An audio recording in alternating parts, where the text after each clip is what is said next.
Have you ever felt something watching you, even when you're alone? What if your nightmare didn't end when you woke up? Brace yourself. The terror is only just beginning. Watch if you dare.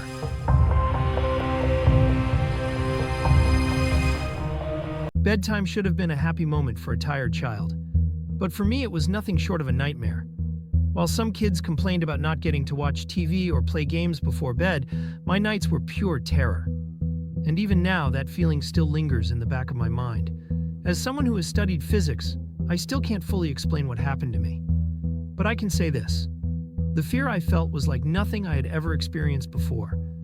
It was the most intense fear of my life, and nothing else comes close. I'll try to explain it as best as I can. I can't remember exactly when it started, but I think my fear of falling asleep began when I got my own room. I was 8 years old at the time, and until then, I had shared a room with my older brother. Being 5 years older, he wanted his own space, so I was given the small room at the back of the house. It was a narrow room, just big enough for a bed and a couple of small drawers. I didn't complain though. Even at that age, I knew we didn't have a big house. My parents loved me, and I was having a happy childhood. My brother got a new bed, while I slept on the old bunk bed we used to share. Even though I was a bit scared of sleeping alone, I was excited about sleeping on the top bunk. That first night, a strange unease crept over me. I sat up in bed and looked at my toys scattered on the green carpet below. As I glanced at the lower bunk, it felt like something was trying to escape my gaze. But when I realized there was nothing there, I pulled the covers over me and fell asleep to the comforting sound of my dad's TV downstairs. When you wake up from a deep sleep to something moving, it takes a few seconds for your mind to catch up. But once the sleep fog lifts, everything becomes clear. There was definitely something moving. At first, I couldn't figure out what it was. Everything was pitch black, almost completely dark. The first thought that crossed my mind was that my family was already in bed since there were no sounds or lights.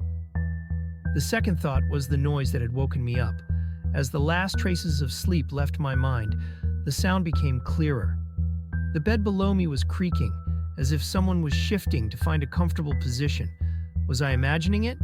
Maybe it was my cat trying to sleep on the lower bunk? But then I looked at the door, and it was closed. Maybe my mom had opened the door to check on me, and the cat slipped in. Yes, that had to be it.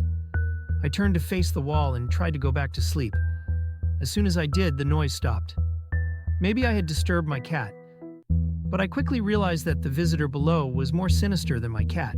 Suddenly, whatever was below started moving violently as if throwing a tantrum. Fear gripped me. I opened my eyes wide, tears forming as I began to cry. Like any young child, I called for my mom. I heard movement in the other end of the house. The moment I called out, the thing below went berserk, shaking the bed like an earthquake. I stayed put, too scared to climb down, waiting for what felt like an eternity. Finally, the door opened.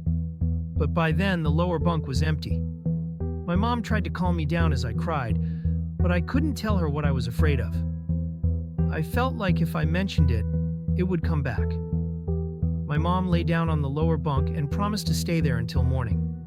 But I barely slept that night. The next morning, I wanted to be anywhere but that room. It was a Saturday morning, and I was playing with my friends in the yard. We had a lot of bushes and tall trees, so we would imagine we were on an exotic island adventure. While playing, my eyes drifted to my bedroom window. It was as if the room watched me during the day, only to torment me at night. It might sound strange, but I didn't protest when they put me back in that room later. I had no proof of what had happened, after all. I climbed up to the top bunk and lay down. That night, as I lay frozen with fear, I suddenly felt my heart race. The creaking below started again. But this time, a new thought crossed my mind. Ghost. A moment later, the creaking was replaced by a heavy breathing sound. I could almost imagine the chest rising and falling. The house was silent again, but the breathing continued. I just wanted it to go away, to leave me alone. I lay there, terrified. What did it want? Then something truly terrifying happened. It moved. This time it was different, almost animalistic. There was no doubt about it. I felt it sit up below me. Only a few wooden slats separated us. Its breathing grew faster. I lay there, tears streaming down my face. My throat burned. There was no way to describe the kind of fear I was feeling. I hadn't even known such fear existed. But I was wrong. I wondered what it looked like. I tried not to make a sound, hoping it wouldn't realize I was awake. It touched the slats separating our beds. Then it slammed the slats hard. I started to cry. My mom came running again and held me. When she asked what was wrong, I gave her the same answer. Nightmare. This strange occurrence continued for weeks. Every night I would wake up to the creaking bed, the violent shaking, and the calm that followed when my mom arrived. She would sleep on the lower bunk, unaware of what was really happening. Most nights, I pretended to be sick so I could stay with my parents. I didn't want to be alone with it at night. For some reason, it never showed itself when my mom was in the room. The same was true for my dad, though he was harder to wake. Months later, I had become somewhat used to my nightly visitor. Not in a friendly way, just that I had come to accept its presence. Things were about to get even worse. My grandfather fell ill. He was dying. My mom started staying with him. The moment I got home that day, I piled all my belongings onto the lower bunk, hoping to keep it away. When darkness fell, I lay down in my bed, knowing my mom wouldn't be there. I had no idea what to do. My only plan was to hold on to the crucifix from my jewelry box. While my family wasn't very religious, I believed in God and hoped He would protect me. As I clutched the crucifix under my blanket, I prayed not to wake up until morning. But that night was the worst of all. Slowly, I awoke. The room was silent. No breathing, no creaking, nothing. The room felt lifeless. Lifeless, but not empty. The night visitor wasn't on the lower bunk. It was on my bed. I tried to scream, but no sound came out. I lay perfectly still. If I couldn't scream, it must not know I was awake. I couldn't see it, but I could feel it at the foot of my bed. I would never forget the weight I felt. Had it been summer, there might have been some light. But it was winter, so the room was pitch black. Sometimes fear paralyzes you. Pure fear. I needed to get out of bed. Just then I remembered the crucifix. But it was gone. Either it had fallen or something I couldn't bear to think of. It had been taken from me. With the crucifix gone, I lost all hope. Even at that age, I understood death. And I was terrified. If I stayed in bed, I would die. I needed to escape. But what if it was faster than me? Could I climb down without alerting it? As I tried to move as slowly as possible, a strange thought entered my mind. Was it sleeping? Maybe it was toying with me. Maybe like a predator, it was waiting for me to move. I started to slowly lift the blanket. Just then, my hand bumped into it.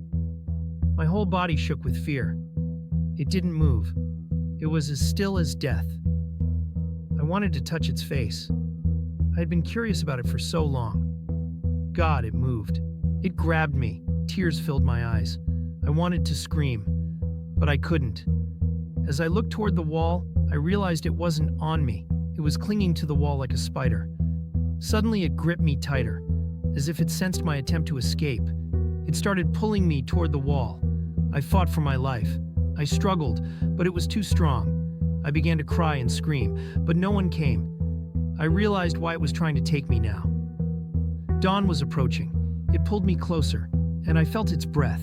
It was ice cold. As the sun rose, the room filled with light. Its claws tightened around my neck, and then it drained the life from me. I woke up to the sound of my dad making breakfast. I had survived the most terrifying night of my life. Weeks passed without any incidents. We moved the bed to the other side of the room and replaced the old bunk bed with furniture. One night, I awoke to strange noises. The furniture where the old bunk had been was shaking violently, and a strange humming sound was coming from the wall. I've never told anyone this story before. Even to this day, I can't sleep with my bed against the wall. You might think it's all just my imagination, but all I can say is this. The following year, they gave me a new room, and my parents made the old one their bedroom. They lasted 10 days. On the 11th day, we moved out.